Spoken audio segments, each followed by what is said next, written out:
to start a message here, and I've never done it like this, but there's a point to this.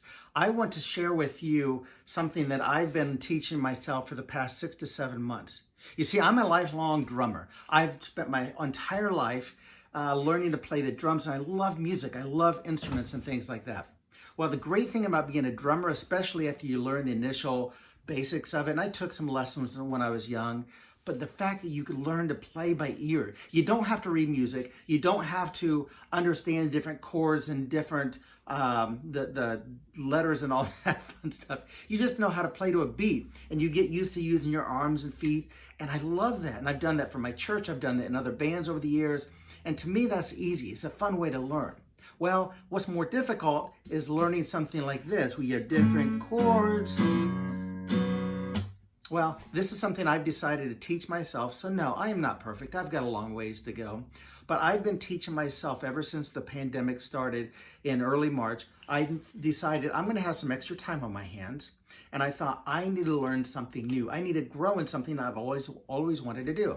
And that is learn a new instrument in the acoustic guitar. And so I started looking at YouTube and going through all these different lessons online. And then I'd print music that I could play. And I've got 4 different notebooks full of music that I've learned to play. Not always great, but stuff I love to come in this room, my spare bedroom that's basically become my musical room. And I spend usually about an hour a day on average in here just playing music. And I love it. So what I want to talk about today is, how are you growing? In this pandemic, when things are really tough for many of you, what are you doing to improve yourself? And I think we all can do that even through tough times. And so what I want to talk about today is, how are we going to grow ourselves? And we're going to talk about a story in the Bible that talks about this for Christians and what it means. But also, if you're not a Christian, if you're in business, like I'm also in sales, at home, how can you keep growing yourself? How can you be a better person to people who rely on you? And the first thing I want to share is what's called the parable of the talents. And this comes from the book of Matthew, the first book of the New Testament. And Matthew here, one of his disciples, is sharing the story of Jesus. Now, Jesus here is talking about what the kingdom of heaven is going to be like. And so he starts in verse 14. For it will be like a man going on a journey, who calls his servants and entrusted them to his property. Well, to one he gave 5 talents, to another 2, and to another 1, to each according to their ability. Then he went away. He who had received the 5 talents went at once and traded with them, and he made 5 more. But he who had so also the one who had received 2 talents also went and got 2 more. But he who had received the 1 talent dug up in the ground and put his master's money in there.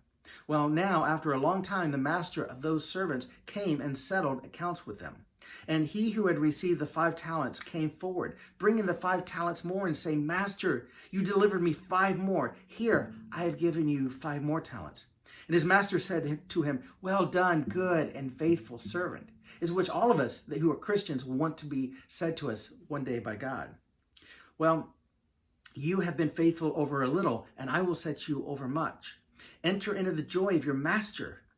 And he who also had the 2 talents came forward, saying, Master, you delivered me 2 talents. Here, I have made 2 talents more.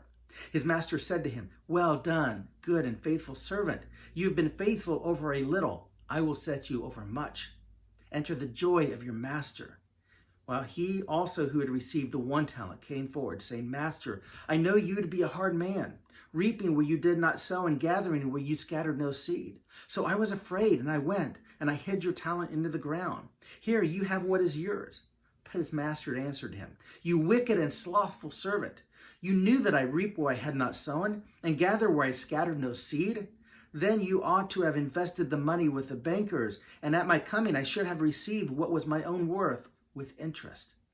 So take the talent from him and give it to the one who has 10 talents. For to everyone who has will be given, and he will have an abundance.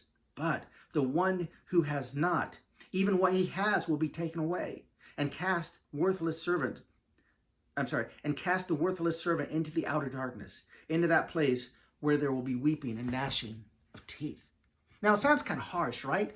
Here, Jesus is the master. What he's saying is the kingdom of heaven, he's given all of us. And he's talking about three different Christians, three different people who have put their trust and love into him and into God.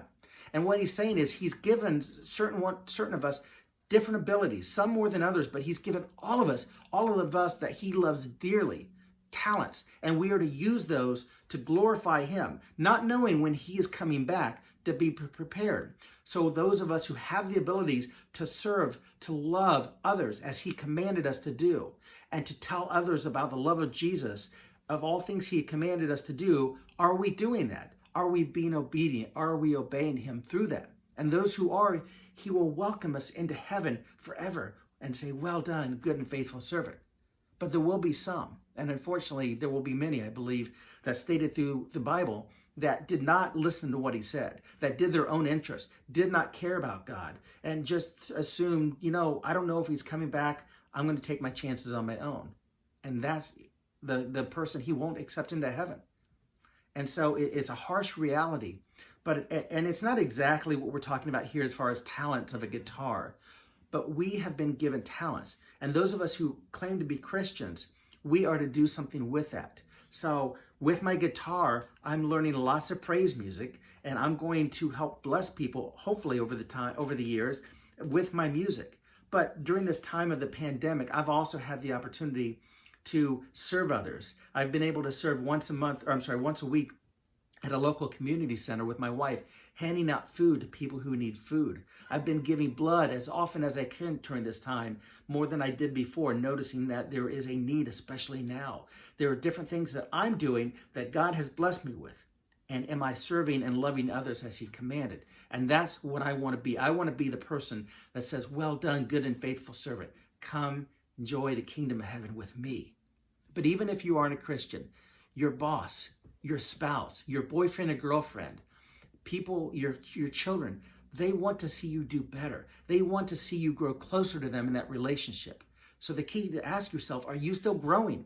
Even in tough times. That's sometimes that we see the best growth and the most improved growth is times when things are rough.